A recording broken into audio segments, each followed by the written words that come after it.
Good day mga idol. Welcome na naman po sa aking munting channel. Ay mga idol, mga kompleto na po mga idol yung balaybo ng aking mga hen. Ayan, baka kompleto lang mga idol. Mag-intro muna po tayo mga idol.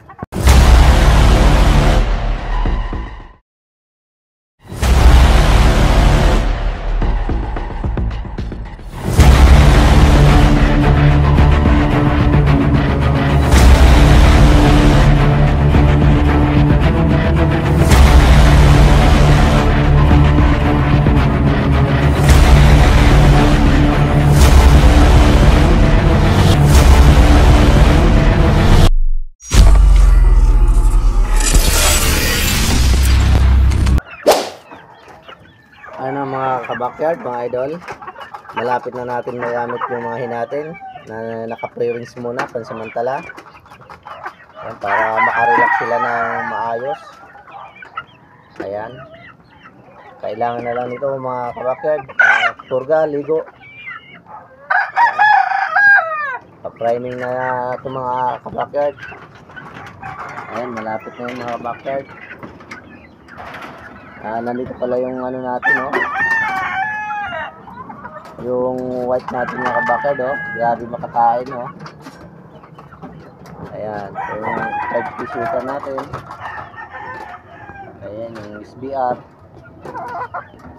tsaka yung broadcock natin mga kabakyard na Allen round, ayan, ayan mga kabakyard, malapit na sila. Priming na lang to, kompleto ng balahibo. So ito mga kabakyard, hindi pa to yung ating white jacket na Agatan line.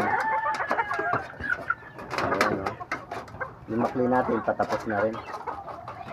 Ayan, bukang farm life yan, Bicol, galing sa Bicol, sa farm sa Bicol mga idol. Ayan, bali dalawang SBR to mga idol na naka pre-range. Ayan, mga idol, malapit na sila, kompleto na lahat yan mga idol. Ayan pala yung mga sisyo natin mga kabakyard. Ayan, malaking bagay mga kabakyard yung ginawa kong DIY patukaan mahaba. Malaking bagay, sana all. Ayan, may nabawas pala dyan mga kabakyard, dalawa nabawas dyan. Kasi nung umuwi pa ako ng probinsya, parang mga natuyo sila mga kabakyard siyempre hindi pa masyadong kabisado ng asawa ko at saka anak ko kung paano palaki ng sisiw. Ayan, may nawala po dyan na dalawa mga kabakyard. Pero sila mga kabakyard, okay naman sila. Lahat naman na yan masisigla. Di siguro nila mga kabakyard na painom ng maayos kasi medyo madilim doon sa pinaglagyan ko, kaya parang natuyo sila mga kabakyard. Ngayon po naka-recover na sila. Ayan, maganda yung ginagalawan nila dito. Ayan, puro masisigla na yan mga kabakyard, wala nang matamlay dyan. Okay. Ayan. Tsaka minsan siguro hindi nila nabibigyan ng vitamins. Kasi busy rin kasi yung asawa ko Ayan mga kabakyard.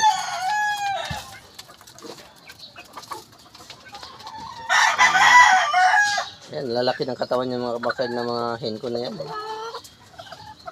Lalo na yung mga itim. Yung mga katawan mga kabakyard. Di totoo yan. Ito, super lakas kumain itong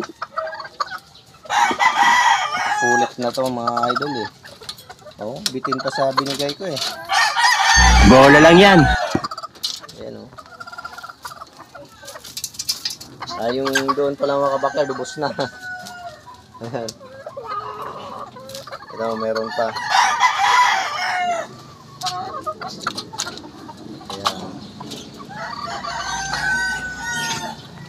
Kabakyard, medyo magandang panahon ito mga kabakyard.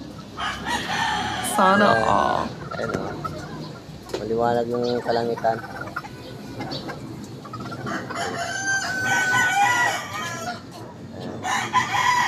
Ayan, hanggang dyan na lang po mga kabakyard ang aking video. Shoutout ko muna po pala yung aking mga silent viewers, mga kababayan kong OFW, saka mga kababayan kong mga nakatira na sa iba't ibang bansa. Shoutout po sa inyong mga kabakyard. At sa hindi pa po nakakapag-subscribe mga kabakyard, paki-subscribe naman po ang aking munting channel. Paki-like, comment, and share na rin po mga kabakyard. Ayan, shoutout po sa inyo lahat. Ingat po tayo palagi mga backyard. Ayan, hanggang sa muli po mga backyard, ang inyong lingkod, Maroon Backyard. Bye bye and God bless po sa ating lahat.